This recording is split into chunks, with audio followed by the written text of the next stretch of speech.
yra charizmatiškos moteris, energingos moteris, kurios mane tiesiog užbūrė ir aš sakiau, taip, aš čia noriu būti.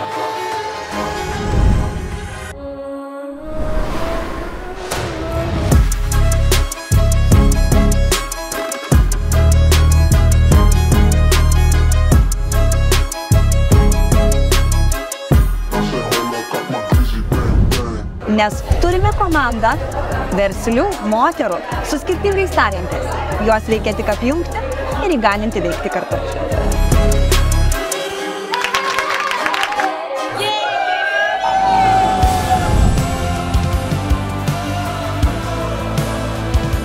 Šiandien dienai galiu teikti, kad tai yra vienas geriausių sprendimų per kokią 10 metų, ką padariau.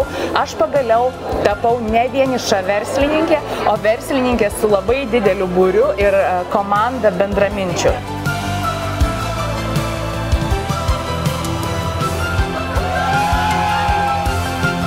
Nes aš matau aplinkui tikrai daug labai aktyvių, tinklaveikaujančių moterų, bet aš be abejo džiaugiuosi, nes man patinka bendrauti su žmonėm, kviestis juos į svečius ir tinklaveikauti. Tiesiog pajutau vieną momentą, kad aš jau priaugau duoti ir galbūt ir gauti iš bendruomenės. Tai taip atėjau tapti bendruomenės dalimi. Tai čia ir yra, kodėl reikia būti bendruomenė ir kodėl reikia palaikyti vieną kitą. Ir iš tikrųjų tai yra, mes nežinom, kur yra mūsų ryšiai, kur yra mūsų klientai.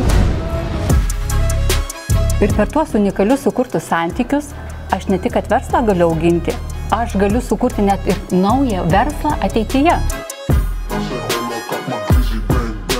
Tad mieloji, jeigu tu turi savo verslą arba galbūt tik svajoji apie jį, mes tavęs laukiame.